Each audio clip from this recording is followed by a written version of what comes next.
Good morning students, मैं Manish Kumar Choubey, instructor electronics mechanic ECL Shefali private ITI सिक्टियास में। ECL Shefali के इस यूट्यूब चैनल पे आप सभी का स्वागत करते हैं। आज हम लोग इंडक्टर्स एंड इंडक्टेंस के बारे में बात करेंगे।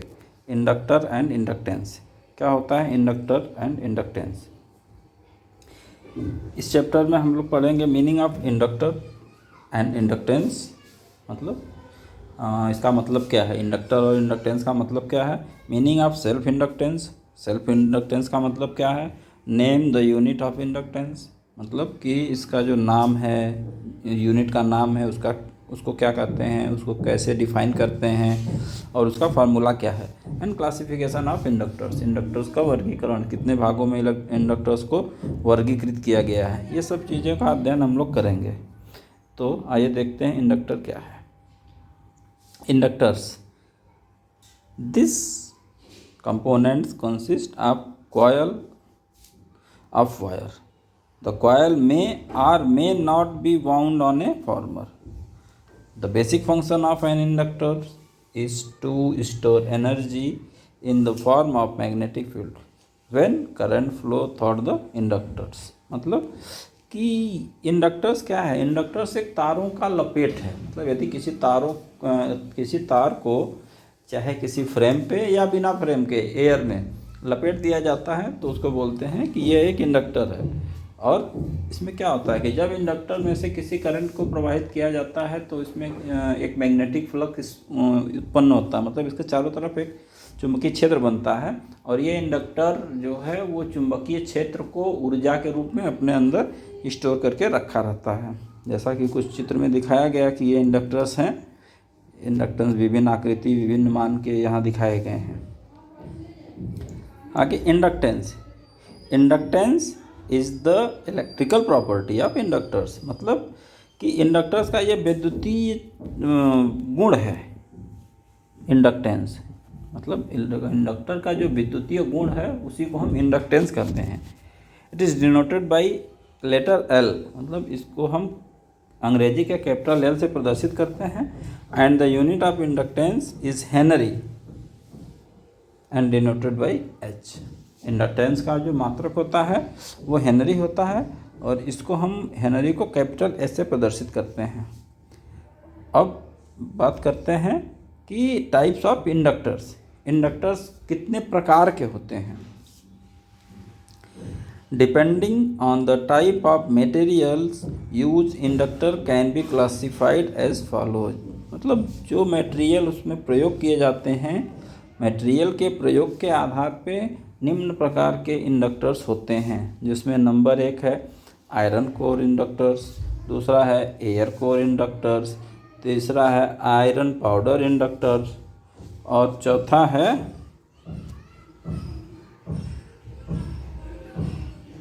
Ferrite core inductors. अब इसमें भी फेराइट कोर को 2 भागों में बताया गया है, एक है सॉफ्ट फेराइट एंड दूसरा हार्ड फेराइट। तो आगे हम लोग बात करते हैं आयरन कोर इंडक्टर्स के बारे में। तो आयरन कोर इंडक्टर्स क्या है। Iron core inductors, as the name suggests, the core of this type of inductor is made of iron। जैसा कि नाम से ही प्रदर्शित होता है, नाम से ही प्रतीत होता है कि जो इसका कोर है, कोर मतलब जिस फ्रेम पे ये लपेटा गया है वो आयरन का बना होता है।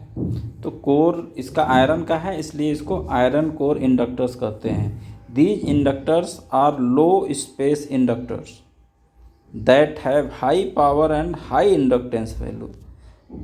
मतलब इसका जो इस प्रकार का इंडक्टर्स है, इसमें जो तारों के बीच कॉइल के लपेटे होते हैं, इसमें स्पेस नहीं होता, ये बहुत कम स्पेस के होते हैं। और इस प्रकार के इंडक्टर्स की जो पावर रेटिंग है वो हाई पावर होती है, हाई पावर की होती है और इसका इंडक्टेंस वैल्यू भी हाई होता है। They are limited in high frequency capacity. These inductors are used to audio equipments जहाँ ऑडियो सिग्नल यूज़ होता है उस पर वहाँ इस प्रकार के इंडक्टर का प्रयोग करते हैं। आयरन कोर इंडक्टर का प्रयोग वहाँ करते हैं जहाँ ऑडियो फ्रीक्वेंसी या ऑडियो की सर्किट होती है, वहाँ इसका उपयोग किया जाता है। दूसरा, air core inductors. These inductors are used when the amount of inductance required is low. Air core का मतलब होता है कि इसमें कोई फ्रेम नहीं है, फ्रेम के रूप में एयर का उपयोग किया जाता है। जिसका जैसे आप देख रहे होंगे इस चित्र में कोई फ्रेम नहीं है, केवल तार को लपेटा गया है। जहाँ कुछ नहीं है तो वहाँ एयर है, तो इसका फ्रेम जो होता है या ये एयर पे लपेटा गया है, इसलिए इसको एयर कोर इंडक्टर भी कहते हैं। तो these inductors are used when the amount of inductance required is low. जहाँ इंडक्टेंस की मात्रा कम इंडक्टेंस का यूज़ किया जाता है, वहाँ इस प्रकार के इंडक्टर का प्रयोग किया जाता है। Since there is no core, it does not have a core loss, but the number of turns the inductor must have the more for this type when compared to the inductors with the core. This result is high quality factor. Usually ceramic inductors are often referred to air core inductors. मतलब ceramic क्या बोलते हैं, ceramic inductors जो होते हैं वो air core inductors होते हैं। इसमें जो वो होता है क्वालिटी फैक्टर इसका हाई होता है। आगे, आयरन पाउडर इंडक्टर्स। मतलब in this type of inductor core is iron oxide.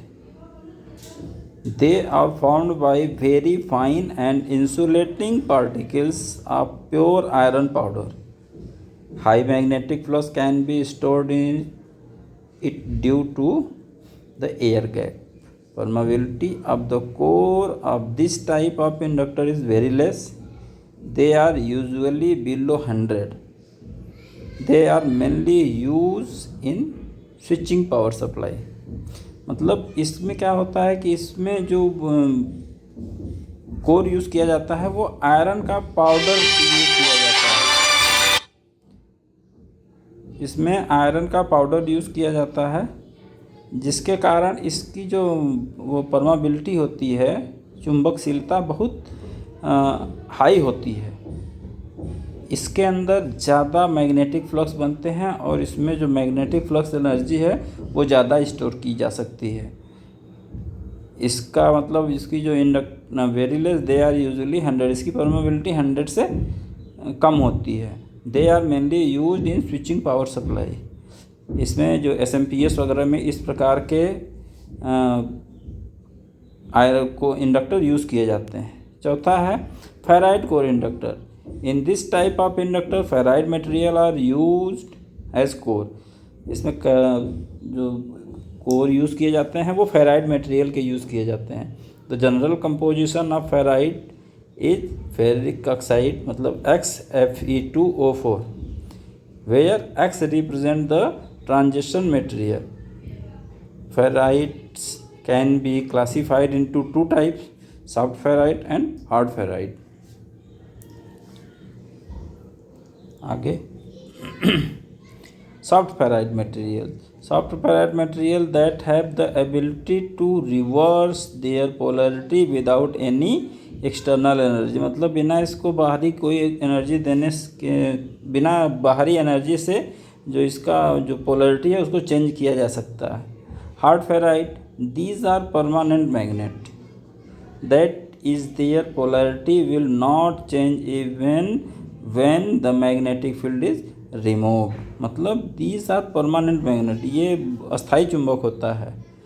that is their polarity will not change, इसकी पोलैरिटी चेंज नहीं किया जा सकता, और इसलिए इसमें यदि हार्ड फेराइड या हार्ड मटेरियल का यूज़ किया जाता है तो इसकी पोलैरिटी को चेंज नहीं किया जा सकता। आज के लिए बस इतना ही। Thank you.